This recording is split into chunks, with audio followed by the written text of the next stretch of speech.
Good morning, everybody. It's me, your Rahman again. English Edu Connect is my channel. If you like this presentation, please subscribe the channel. If you subscribe, you will be notified whenever a new video comes. Today's topic is correction of sentences for all competitive exams. Please let me know how many questions you answered correctly in the comment box. Directions: in the following questions, some part of the sentence is underlined. Which of the options given below the sentence should replace the part underlined to make the sentence grammatically correct? If the sentence is correct as it is given, then choose option E, no correction required, as the answer.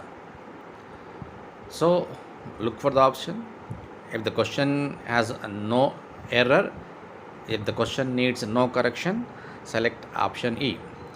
Otherwise, you have four options A, B, C, D.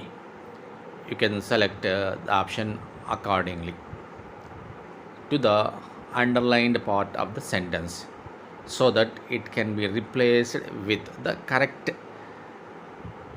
phrase or the part of the sentence. Here comes the first question of the day. Padma could convince anyone with her talks, as she had the gift of the gabbing. So let me read the question again. Padma could convince anyone with her talks, as she had the gift of the gabbing. As she had the gift of the gabbing. Gift of the gabbing is underlined. This part of the sentence is underlined. That means it may have some mistake or not. If there is no mistake, go for option E, and if there is a mistake, you can replace with A if it is correct, or B if it is correct, and so on. So option A, gifting of the gabbing; B, gift of the gap; C, gifting of the gap; D, gift of the gap. Which one is the correct answer? Here comes the correct answer, correct option B. The underlined part must be replaced with the idiom gift of the gab, which means ability to speak effortlessly, glibly, or persuasively. Hence, the option B is correct. Gift of the gab is a correct idiom. Gift of the gab. Next question number 2. For countries undergoing a recession, large cuts in public spending seem to be the ordering of the day. Be the ordering of the day has been underlined. There are 5 options. If the underlined part is correct, go for option E. Otherwise, you can choose any of A, B, C, or D. Be the ordering of the day. Be the ordering of days. Being the order of the day. Be the order of the day. Being the ordering of days. Which one among these 5 is the correct answer? A, B, C, D, or E? And the answer is correct option C. The underlined part must be replaced with be the order of the day to make it a grammatically correct sentence. The idiom order of the day means something necessary or usual as a certain time.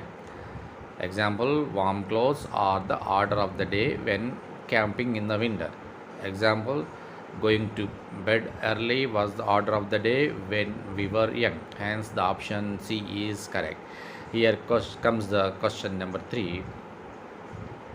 Prerna was very pleased with the gift she had received from her best friend on her birthday. Was very pleased has been underlined. Option A, was very pleased.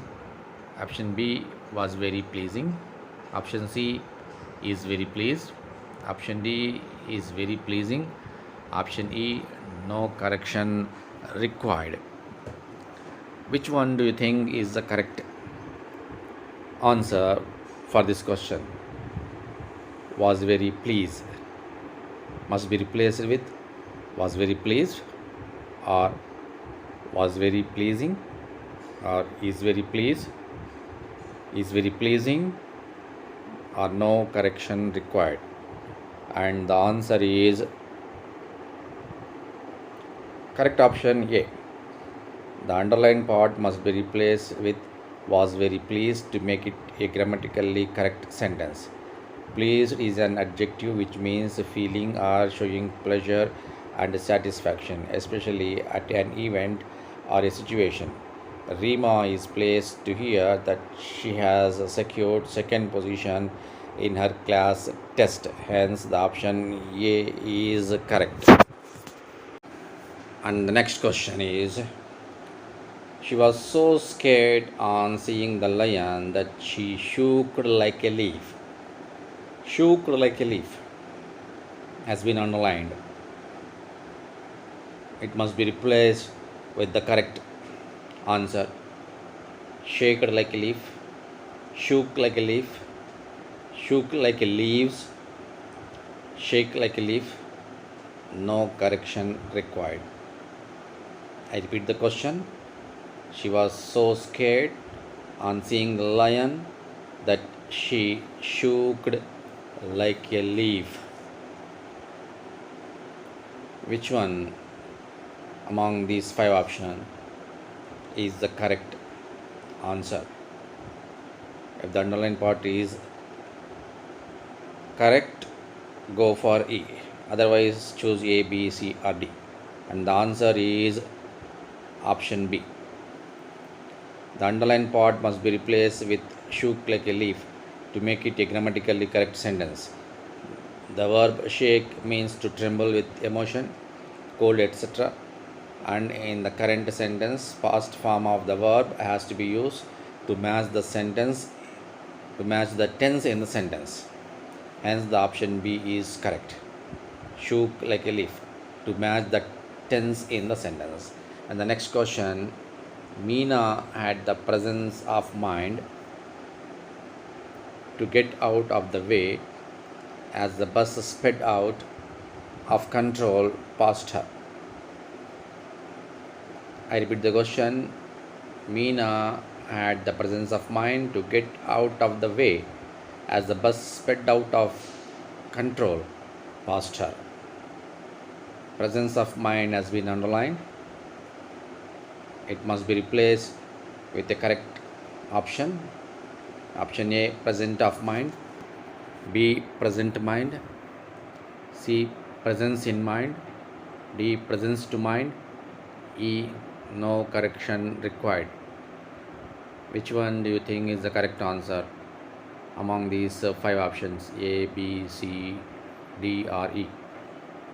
And the answer is correct option E. The sentence is absolutely correct.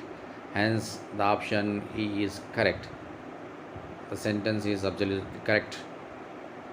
So, option E is the correct answer. No need any correction. And then comes the next question. Finally, Suhas had gathered the courage to speak against his father's atrocities. I repeat the question. Finally, Suhas had gathered the courage to speak against his father's atrocities. Gather the courage is the underlined part of the sentence. A, gathering the courage.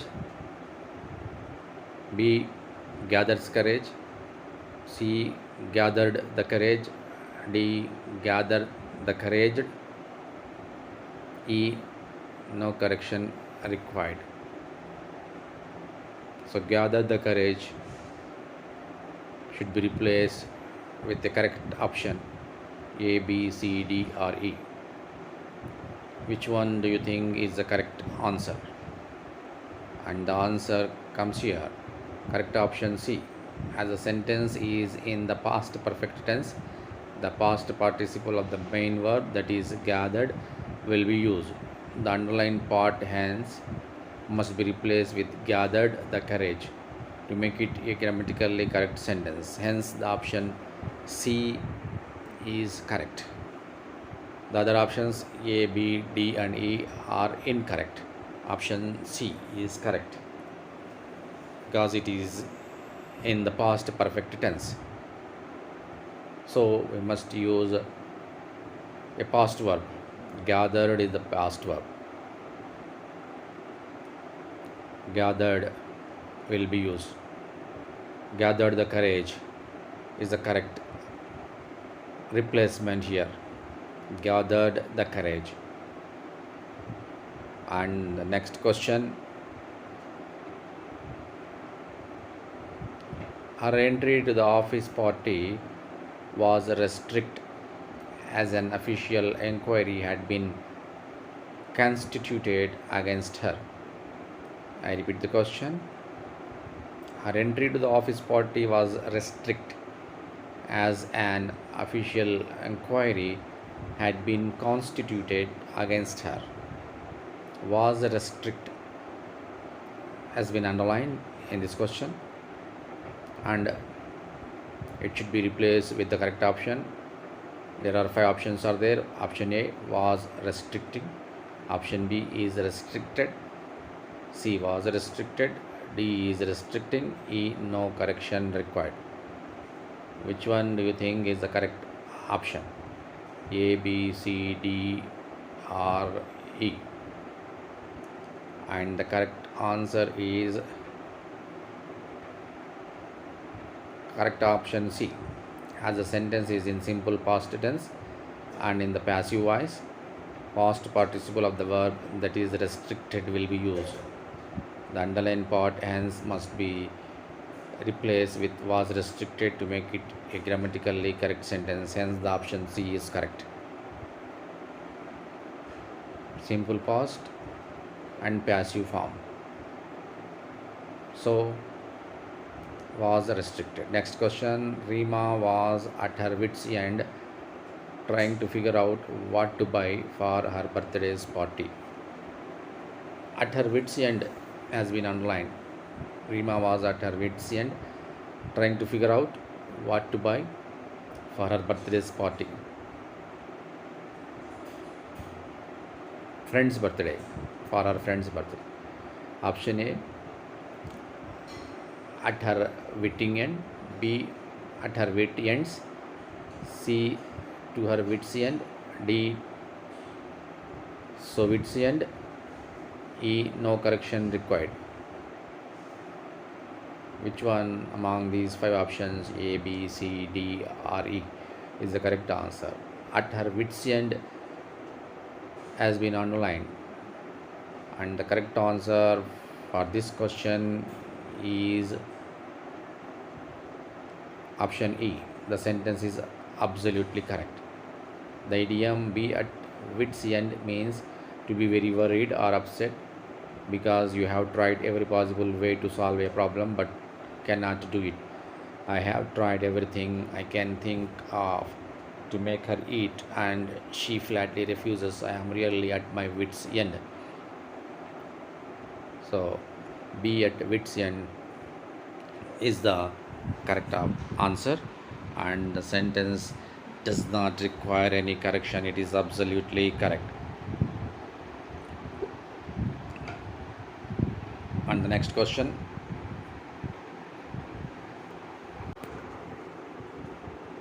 Pritesh, while away his time by playing games on the computer instead of studying.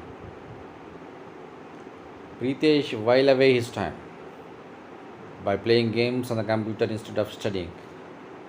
While away his time has been underlined. It must be replaced with A, B, C, D, or E.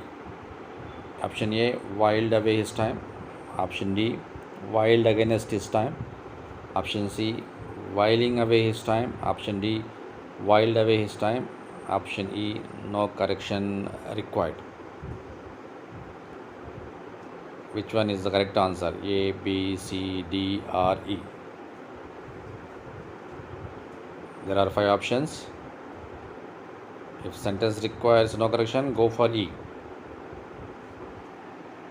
Answer option A is the correct answer. The idiom to while away something means to spend time in a relaxed way.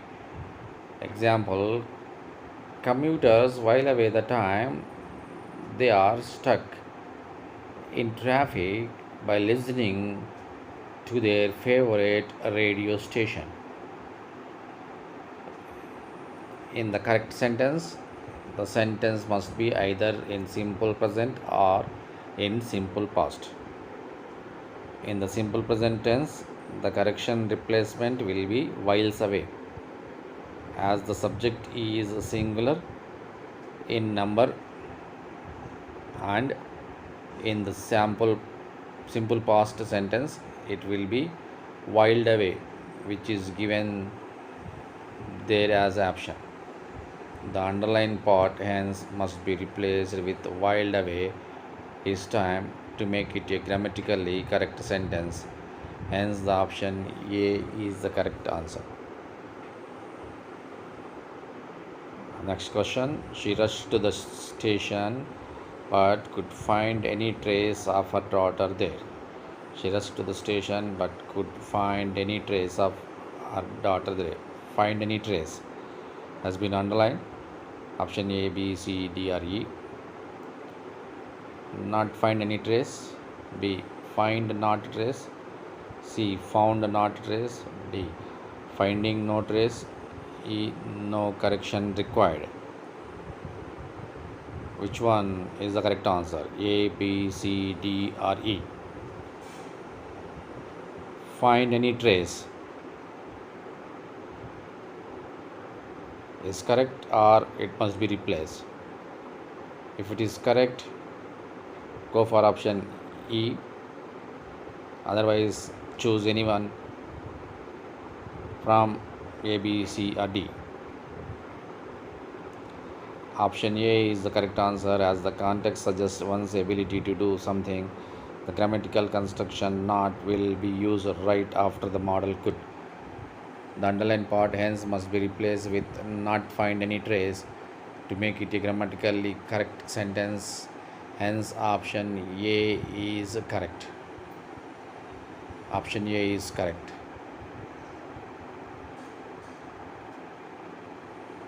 Not find any trace. Not find any trace is the correct answer. Option A is the correct answer. Not any trace. So that's all for the day. Thank you for watching this video. Thank you very much for watching this video. Please subscribe this YouTube channel, give a like and subscribe it. Thank you once again.